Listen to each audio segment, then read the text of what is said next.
let's get this party started. With the professionals. Greasy Says.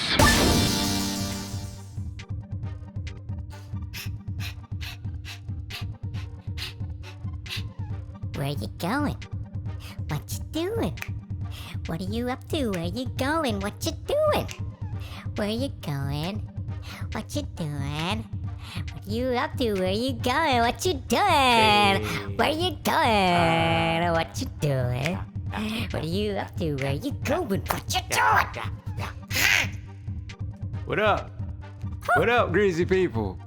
It's your boy Greasy once again. Hoo-yah! Back with another episode of Greasy Says.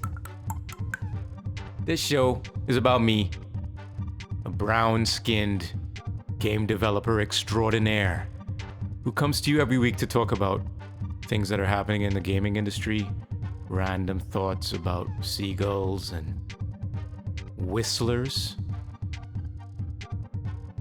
and other things that are important. And I'd like to thank you all for coming back. I know I'm late. I know this episode of Greasy Says is late. And that's just gonna happen sometimes. You know what I mean?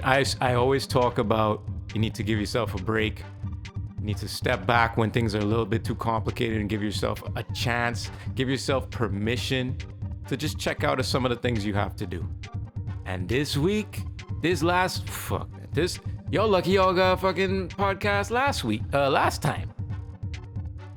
Y'all didn't know what was going on, but the shit ramped up. This week got a lot on my mind, a lot going on with the family, a lot going on with my son, my amazing son. He's doing great, but you know, he had some issues. You know what I mean? Just how it go. Speaking of kids, let me ask y'all this. Y'all ever notice how alright, so as a dad, as a parent, trying to teach my kid how to share and shit. You know what I mean? I got a funny story after that. But when little Timmy come over or whatever, you know, share your toys, share your stuff. You know what I mean? We always telling our kids to share. But the rest of us adults, shit, once you become a teenager, ain't nobody sharing with nobody. We never share in real life, man. We keep everything to ourselves. We ain't sharing shit.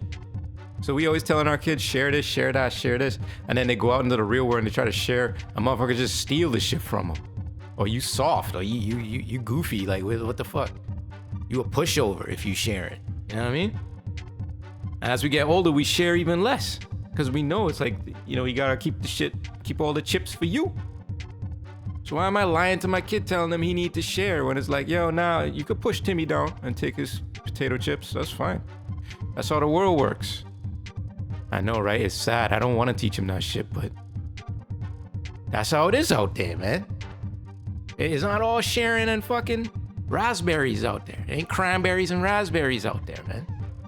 Sticks and stones out there. Yeah. Yes, I don't know, man. I might not keep lying to my kid about you gotta share. Everybody shares. You gotta share. It's like, you don't feel like sharing? All right, cool, man. Sometimes you share, sometimes you don't. Sometimes you're feeling generous, sometimes you don't. That's okay. Nothing wrong with that. That'll make you a bad person. So hey, I'm gonna work on that shit. Yo, watching us. Y'all watching that there She-Hulk? Man. Or I should say woman. That shit is dope. I'm not gonna lie. I've watched a lot of like Marvel movies and a handful of series because that shit don't really hold me usually. This shit holds me, man. This shit is hilarious. Who came? Oh, well, I know who came up with the idea. It's Joanna Chen, right? Is that her name? Let me check. Yo, he got this name so wrong. Y'all don't even know how wrong he got the name. He got the name so wrong. He just threw some names together. He didn't know what the hell he was doing. It's a joke. When you hear what he says, it's a joke. It's not even close. It's not even close. Look. Damn, I had that shit so wrong. It's Jessica Gao, who also apparently wrote the Pickle Rick episode on Rick and Morty. So this lady is a beast when it comes to writing some funny ass shit. And this show is hilarious. Back-to-back laughs, yo. Shit don't take itself too seriously. I mean, it's got a Harvey Birdman attorney at law vibe to it. I'm definitely sure. I'm sure they got some inspiration from that shit. And I like, yo, I was thinking a couple thoughts about She-Hulk, right? You know when you watch a movie, like an action movie or a superhero movie or whatever, that's been written by a dude, how like sometimes the female characters are just lackluster. They're just kind of like these stereotypes or these like tropes of what women really are. And to real women, it's kind of ridiculous. It's like, you just took one dimension of my personality and that's your whole fucking character. It's hilarious to see them do the exact same thing when it's the other way around. All the male characters in fucking She-Hulk are just shells. They're just like mannequins. They have no soul. They are just tropes. It's really funny. Totally acceptable, right? I mean, if it's acceptable that way, it's totally acceptable the other way too, right? Anyway, I love that fucking show. I'm gonna keep watching it. I highly recommend you check it out. What was the other thing I was gonna say? Oh, I don't know why I wrote this down, but I said She-Hulk has a blaxploitation vibe. What did I mean by that when I wrote that down? Maybe because it's like sort of being exploitative with like the powerful woman in a law position kind of thing, and like she twerking in the office, in the law office, and just being, you know, all crazy with it. Is that what I was getting at? I don't know. I wrote that shit down. I must have been watching it. I might have been blazed. I might have had a couple in me. I don't know. But apparently I think She-Hulk has a blaxploitation vibe.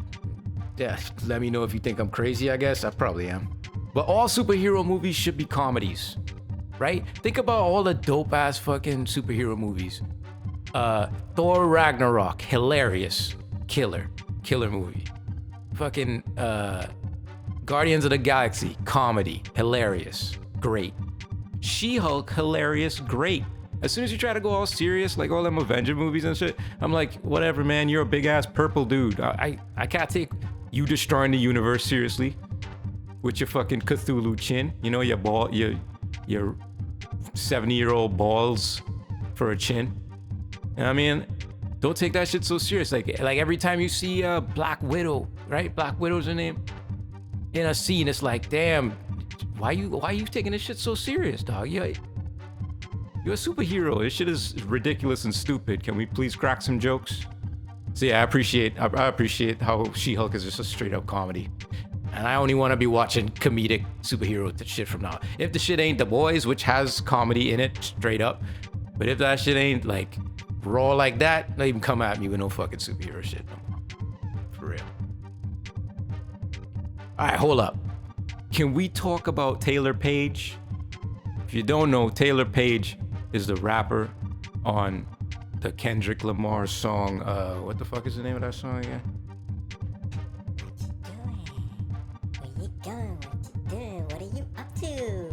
What are you doing right now? Oh my god, we're doing nothing together. This is great. Wow.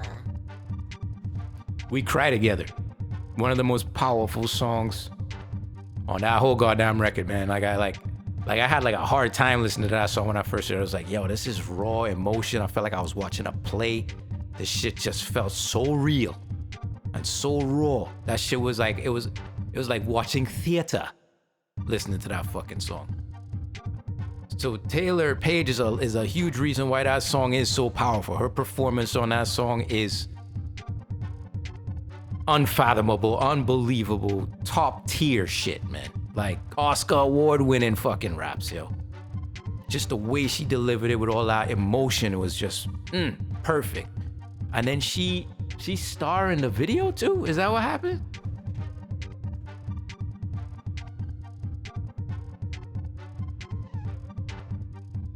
That's her in the video, right?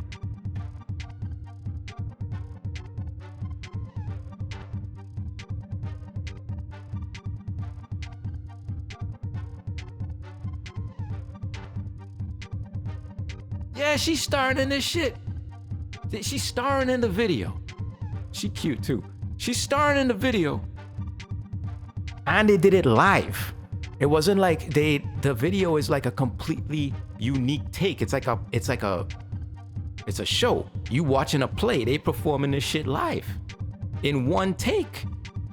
Yo, Taylor Page, you have my utmost highest respect. You are a G, in my opinion. A fucking G. If you haven't listened to that record yet, you should. And then my final thought before we kick off the episode is fuck election time.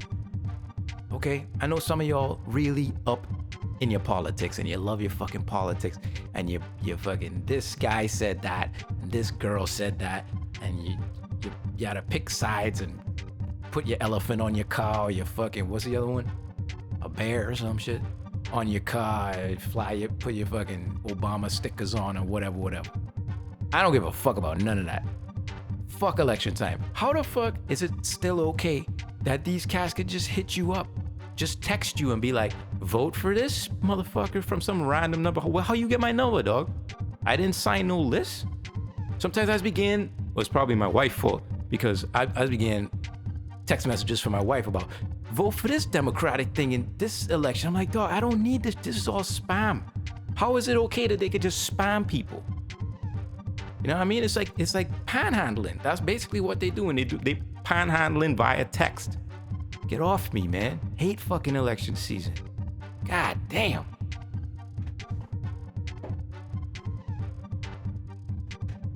Remember, you can always link up with me on social media if you disagree with any of my takes. You can find me on Instagram at Greasy Says. You can find me on TikTok under Greasy Says. You can find me on Twitter under _M-Cue. Nope. And check out my music on Spotify under M-Cue, Bandcamp, all that shit. Give me some streams, you know what I'm saying? Yeah. Let's kick off the show. Let's pick a key. We gonna actually do it right this time. Today's key is today's key is. Where you going? What you doing? What are you up to? Where you going? What you doing? Where you going? What you doing? What are you up to? Where you going? What you doing? Where you going? What are you doing? What are you up to? Where you going? What you doing?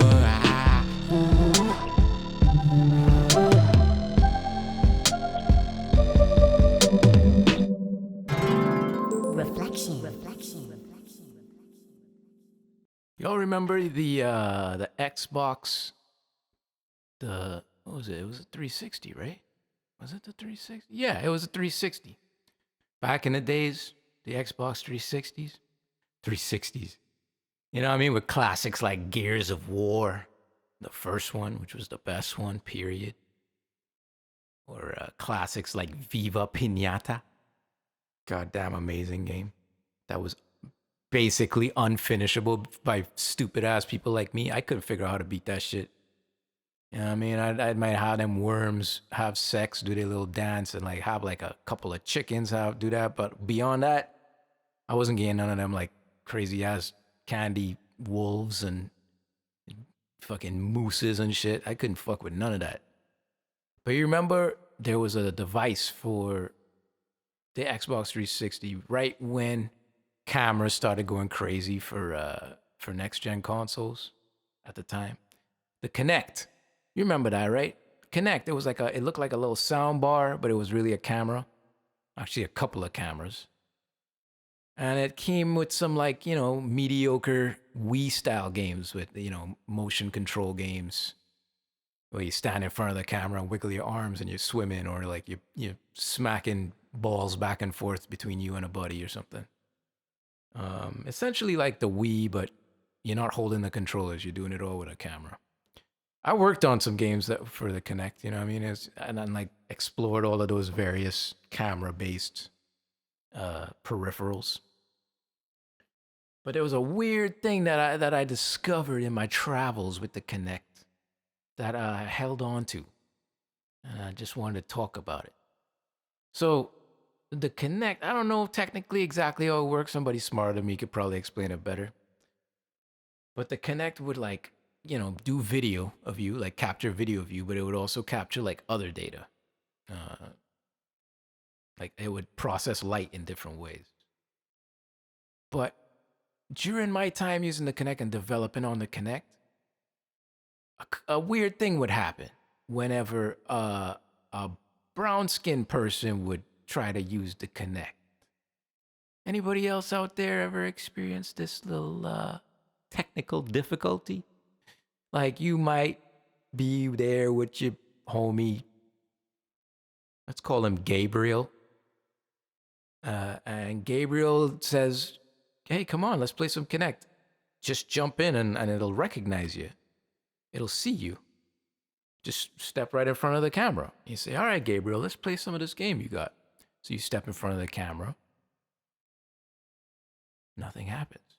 It's still showing just Gabriel being recognized. You wave, something might have gone wrong. I don't know. Maybe am I blending in with the wall? Maybe, I don't know. I'm wearing a shirt. I don't know. So you wave, nothing.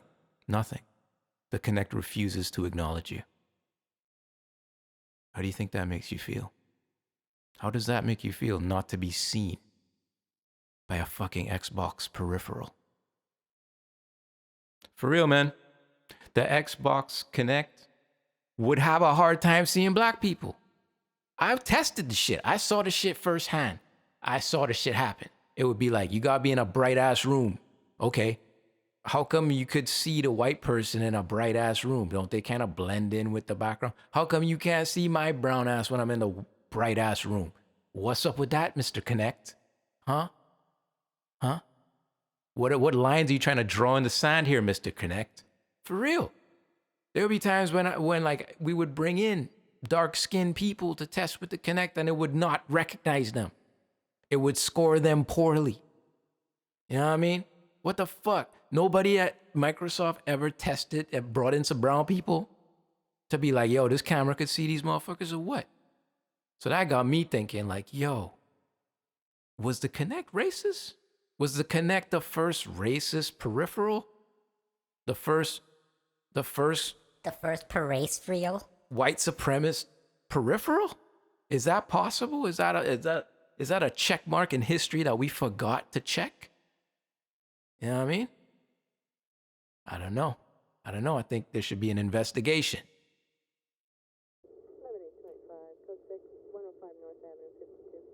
I mean, the Kinect's just a camera, right? So are like all cameras just kind of racist? Because we darker, so it can't see us as good, so it just ignores us? Is that why, you could never get the filtering right for brown people? Because cameras are just straight up racist? Hold up. Aren't our eyes just cameras, basically? Like our eyes are basically cameras. Like cameras are modeled after our eyes. And if cameras are naturally racist, and we have cameras as eyes, I think you just bummed me out. Yeah, me too, bro. What you play, what you play, what you play, what you playing, what are you playing? What you playing? pimping. I've been playing so much good shit. I've been playing so many games. I gotta piecemeal them out to y'all. Recently, I couldn't help myself. I was gonna wait until the sweet October months of horror, the best time of year to play some scary games. But I couldn't wait. I couldn't do it, so I had to crack the seal on Resident Evil 8. It's 8, right? Village, VILL. Yeah, 8. Dog. All right. I mean, if you haven't played it, I'm not going to spoil it for you, but you know how I go with these new Resident Evils. It's first person. It's still survival horror, but the controls are finally useful. Finally. And it's way more immersive than the original Resident Evils. It just is. Resident Evil 7 was a goddamn game changer. Mostly due to, I mean, let's face it, it was that PT demo. that really set things off in that direction without Kojima and what's his face doing that demo. I don't know if we would have been where we are. Maybe they were doing the same experiments at the same time. I don't know. But we definitely owe PT for where Resident Evil is today. And this one, man, they've improved so many things. The character models have gotten incredibly good. There was something really weird. Like my favorite character in the first, in Resident Evil 7, I call it the first new Resident Evil because it's like the first in this slew of Resident Evil first-person games. But the main character's love interest, Mia, in that game, even though the model was amazing, it just had this weird sort of robotic bobblehead kind of feel where the fidelity was very high on the model, but the way it was animated and the way some of the physics work, it just felt like you could see somebody holding strings above it, kind of moving this thing around. Felt very like not lifelike, not realistic. It didn't have soft edges, so to speak. But in this one, they've managed to make it feel really, really human. Like all these characters look really good, high fidelity models, high detail models, but they're animated so much better. There's a lot of subtlety to the animation. It's probably the way they did mocap because there's some hidden scenes or behind the scenes footage of the way they mocapped it. And they mocapped everything down to like tables and chairs in the room that need to be moved during a scene. Like they built special contraptions to drag people away if they were being dragged away by a monster or whatever. So it's probably like the mocap studio or the mocap process was greatly improved. So yeah, that part of it is incredible. One of the loudest fucking games ever, man. From an audio perspective, I was constantly like, God damn, I gotta turn this shit down. I was playing in headphones for maximum fear factor. But like a lot of the dialogue was so hot in the mix in that game. And I get why, because you got to make it, it's a story-driven game. So it has to cut through every element of your mix, no matter what your mix is doing. I get that. But it was like abrasive at times. It was wild. Great creature sound design and stuff. Particularly the werewolves. They were killer. Really well sound designed.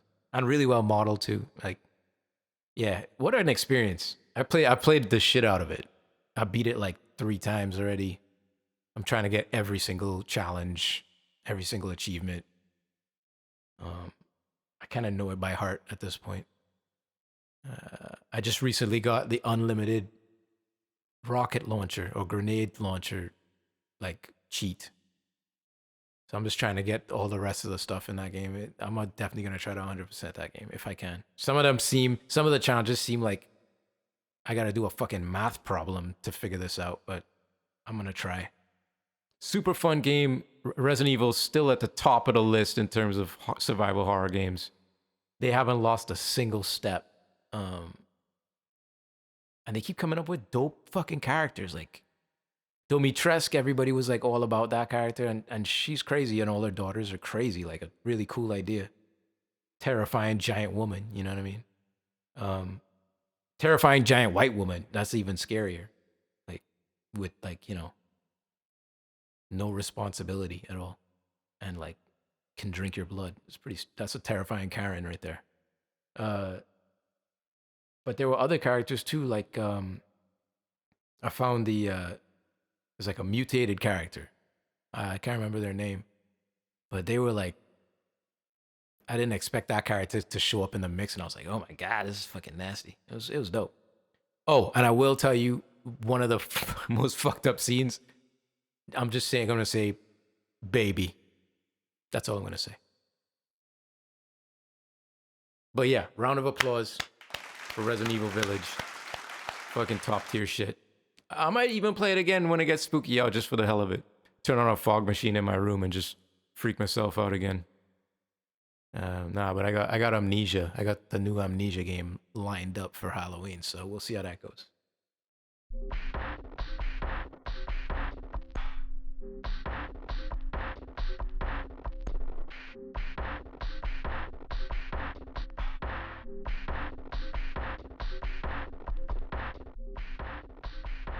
I got a listener comment that is hilarious. On the last episode of Greasy Says, I was talking about fuck Lewis's, talking about how Lewis's are always pieces of shit, and I was like, yo, at the end of that thought, I was like, yo, even Lois Lane was a piece of shit because she was like just having leading Clark Kent on, treating him like a fucking cuck and everything. And she was like an asshole for doing that, you know what I mean? Then the homie writes in, my dude, Lois Lane, not Lewis, Lois. And then they continue with, and there are iterations of Superman where Clark and Lois are married and have a son. Yo, I love how fucking wrong I got every part of that idea. First, I got her name wrong, and then I got, like, I know nothing about fucking Superman. And I was just like, yeah, this is all versions of Superman. He's just a fucking pushover baby simping for this fucking lady. But he's not. Apparently, they're married and have a son in other versions of Superman. So consider me schooled. I mean, that's what it takes to be greasy, man. You just gotta say some shit without understanding much of anything. That's all it takes. That's how you become a greasy person. It's just, you just let it fly. You let it fly and you pick up the pieces later. And that's all I'm trying to teach. That's all I'm trying to, impress upon people is just take a swing. You might be wrong. You might be really fucking wrong. But take a swing. Thank you for writing in. Thank you for correcting my dumbass. I appreciate it. Feel free to do that at any point on any show. I love that. I think it's really funny when I'm wrong. Hit me up on social media. Greasy Says on TikTok, Instagram, Facebook, or Twitter under the M-Cue. Oh wait, no, it's M-Cue. Whatever it is. I'm on Twitter under M-Cue. Go fucking hit me up and correct me. Keep writing in. I appreciate y'all.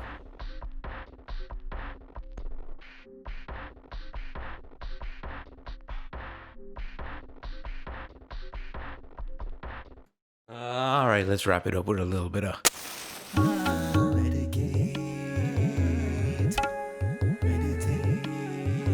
Medicate, meditate. This week, I wanna tell you that you're not invisible. Fuck a Kinect, you're not invisible.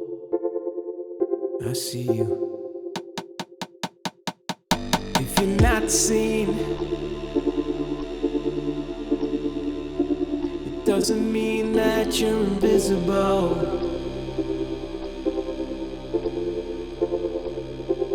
And if I can't hear you, it doesn't mean that you're invisible. And if you can't hear me, it doesn't mean that you're invisible. And if I don't answer, yeah, it doesn't mean that you're invisible.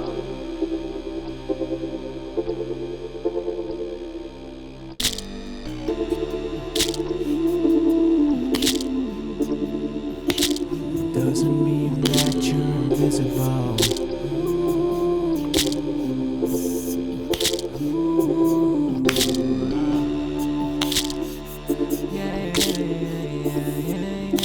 It doesn't mean that you're invisible.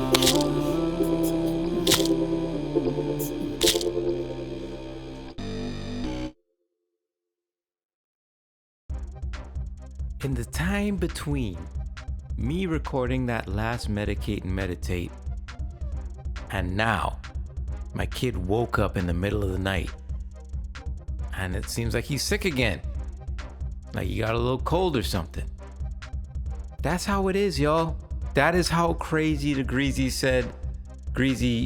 Says podcast schedule is. You just squeeze it in where you can and you hope for the best. Swing for the fences. If you want to be greasy, just fucking swing. Cause you ain't got much time left, man.